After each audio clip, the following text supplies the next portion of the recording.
2024 మే నెల 16 నుంచి 31 వరకు మిథున రాశి ఫలితాలు. కన్యా మిథునయోర్బుధ. కన్యా మిథునాలకి బుధుడు అధిపతి. కాబట్టి ఈ బుధుడు ఏకాదశంలో మేషంలో ఉండటం చాలా విశేషం. ఈ బుధుడు శుక్రుడు ఇద్దరు కూడా ఏకాదశంలో ఉన్నారు. అంటే ఏకాదశంలో ఏ గ్రహం ఉన్నా కూడా 100కి 100 పాళ్ళు బాగా పనిచేస్తుంది. అట్లాగే కుజుడు కూడా దశమంలో ఉన్నాడు. ఈ రాశికి కూడా 3 గ్రహాలే బాగున్నాయి.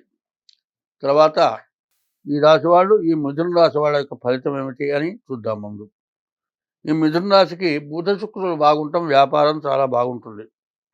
ఈ శుక్రుడు బాగుంటాం ఇంట్లో భార్య వల్ల కూడా మంచి లాభదాయకంగా ఉంటుంది. మీరు ఇల్లు కొనుక్కోవాలని ప్రయత్నం చేసేవాళ్ళు అయి ఉంటే ఇల్లు ఖచ్చితంగా కొనుక్కోగలుగుతారు. ఏమయ్యా మా దగ్గర అసలు డబ్బులు లేవు, ఇల్లు ఎట్లా కొంటాము అని అంటాం. బాగుండని టైంలో ఇల్లు కొనుక్కునే దానికంటే ఎక్కువ డబ్బులుండి కూడా ఇల్లు కొనుక్కోలేక డబ్బులు ఖర్చు అయిపోయిన వాళ్ళు చాలామంది ఉన్నారు. పెళ్ళొకటి, ఇల్లొకటి, సంతానం ఒకటి, వ్యాపారం ఒకటి, ఈ 4 కూడా మానవుడి జీవితానికి ప్రధానమైనవి. ఈ 4గింట్లో ఒక్కో టైం మంచి టైం వచ్చినప్పుడే మనం ఎంత ప్రయత్నం చేసినా చేయకపోయినా జరిగే అవకాశం ఉంటుంది. అయితే ఈ ఏకాదశంలో బుధ శుక్రుడు ఉండటం వల్ల ఏమిటి? బుధుడి వల్ల వ్యాపారం, శుక్రుడు వల్ల వివాహం, శుక్రుడు వల్ల ఇల్లు కొనుక్కోవటం, ఇటువంటి లక్షణాలు ఉన్నాయి. ఇవి చాలా ప్రయోజనకారిగా ఉన్నాయి. అయితే చెప్పాల్సింది ఏమిటా అంటే కుజుడు, బుధుడు, శుక్రుడు ఈ 3 గ్రహాలే బాగున్నాయి.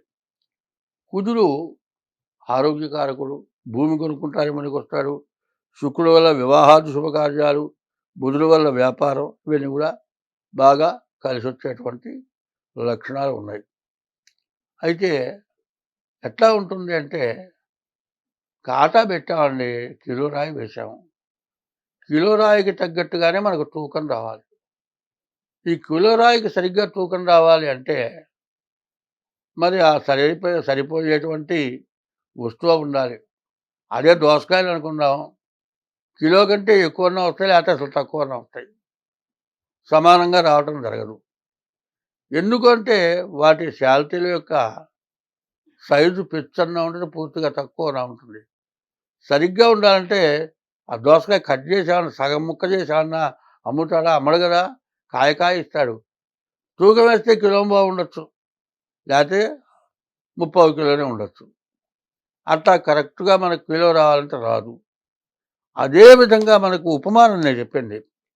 ఇప్పుడు 3 గ్రహాలు బాగుంటే 5 గ్రహాలు బాగాలేవు.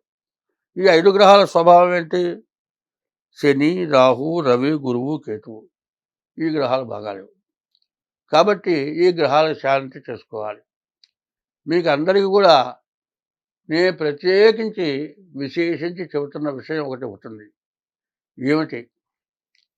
మానవుడు జన్మ ఎత్తిన తర్వాత మొట్టమొదట విద్య, 2 విద్య వల్ల విజ్ఞానం కలిగి తనేదో ఒక వృత్తి చేసి సంపాదించాలి. ముందు విద్య రావాలి, విద్య వస్తే విజ్ఞానం కలిగితే ఏదైనా వృత్తి చేసి సంపాదించుకోగలుగుతాడు. సరే, విద్య తర్వాత వృత్తిరీత్యా ఏదో వ్యాపారమో ఉద్యోగం చేయడం వల్ల సంపాదన వస్తుంది. ఈ 2 వచ్చిన తర్వాత వివాహం కావాలి, మంచి భార్య కావాలి. అట్లాగే మంచి అన్నంలోకి మంచి కూర కావాలి. ఎందుకంటే 4 రకాలు చేస్తారు. ఈ 4 రకాల్లో ఒకటి బాగుండకపోతే ఒకటన్నా తింటారనే ఉద్దేశంతో చేస్తారు. ఇది ఎట్లా కాదు, భార్య ఒకటే, 4 భార్యలు ఉండరు. ఆ ఒక్క భార్య సరిగ్గా ఉపయోగపడే భార్య కనుక ఉండేటట్లయితేనే వారి జీవితం సార్థకత. మొట్టమొదటి ఏంటి? పుట్టిన తర్వాత విద్య, విద్య ద్వారా వృత్తి, ఏదో వృత్తి, ఉద్యోగం, వ్యాపారం, ఏదో ద్వారా ఆదాయం కావాలి, విద్య కావాలి, సంపాదన కావాలి. 2 తర్వాత 3వది భార్య కావాలి.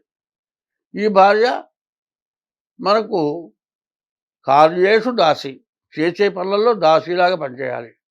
కరణేషు మంత్రి, సలహాలు ఇచ్చే దాంట్లో మంత్రిలాగా ఉండాలి.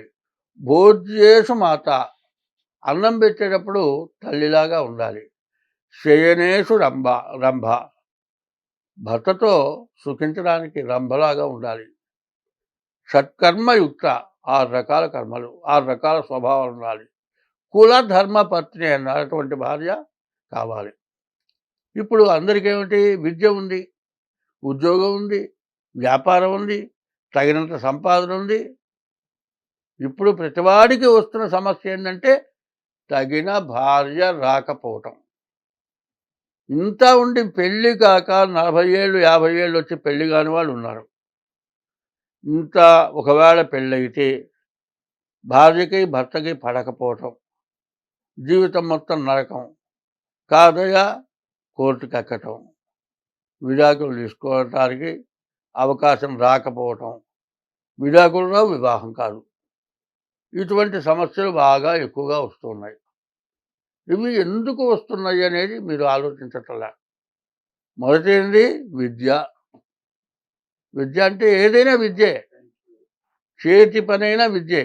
ఎందుకంటే మెకానిక్ ఉన్నారండి, అది కూడా ఒక విద్య. మరి అట్లాగే వ్యాపారం కూడా ఒక విద్య, చదువు ఒక విద్య. ఎంబీఏ ఉంది, ఇది లెక్కలకు సంబంధించింది, అది వ్యాపారం సంబంధించింది. ఇట్లా అన్ని రకాల విద్యలు నేర్చుకొని కూడా సంపాదన లేక ఇబ్బంది పడేవాడు కొంతమంది, ఉద్యోగం లేక ఇబ్బంది పడేవాడు కొంతమంది, ఉద్యోగం వ్యాపారం లేక ఇబ్బంది పడేవాడు కొంతమంది. ఇన్ని ఉండి భార్య వచ్చి కూడా ఉపయోగం లేని వాళ్ళు ఉన్నారు. భార్య దాకా వివాహం కాక బాధపడేవాళ్ళు ఉన్నారు. ఇన్ని ఉండి రకరకాలైన వ్యాధుల వల్ల బాధపడుతున్నారు. 4 రకాల సమస్యలతో ప్రతి వ్యక్తి కూడా ఇబ్బంది పడుతున్నాడు.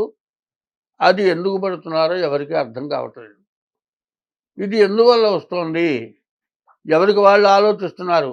ఎంతమంది దగ్గరికి పోయినా ఏ పని కావట్లేదు.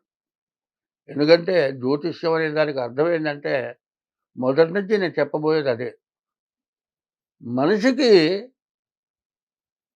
అవయవాలని బాగుండాలి. కాళ్ళు, చేతులు, కళ్ళు, ముక్కు, నోరు అన్నీ ఉండాలి. అన్నిట్లో ఏది తేడా వచ్చినా ఇబ్బంది. కాబట్టి ఈ అన్నిటికీ కూడా నవరంధ్రాలు, నవగ్రహాలు ఉన్నాయి.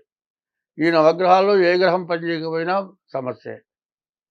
ఇప్పుడు నాకు 81 సంవత్సరాలు. ఈ రోజు వరకు ఈ చెప్పిన 4 రకాలు విద్య, ఉద్యోగం, వివాహం, సంతానం, ఇటువంటి 4 రకాల సమస్యలకి ఎవరు ఎటువంటి సమస్యలో ఉన్నా ఆ సమస్యకి పరిష్కారం మాత్రం నేను చేయించగలను, జాతకం చెప్పగలను. ఎందుకంటే జ్యోతిష్యం అంటే డేట్ ఆఫ్ బర్త్ ద్వారా చెప్పే జ్యోతిష్యం, తర్వాత సాముద్రికం ద్వారా చెప్పే జ్యోతిష్యం, మీరు వచ్చిన సమయాన్ని బట్టి చెప్పే జ్యోతిష్యం, మీకు ఉన్నటువంటి స్వభావం నడత వల్ల, మనిషి యొక్క నడత వల్ల వచ్చేది కూడా జ్యోతిష్యం. ఇట్లాంటివన్నీ కూడా ఉంటూ ఉంటాయి. కాబట్టి వీటన్నిటి ద్వారా కూడా మీకు చెప్పడానికి నాకు శక్తి సామర్థ్యాలు భగవంతుడు ఇచ్చాడు. కాబట్టి మీకు ప్రత్యేకించి ఏం చెబుతున్నాను, కుజుడు, బుధుడు, శుక్రుడు ఏకాదశంలో గ్రహాలు ఉండడం చాలా విశేషం.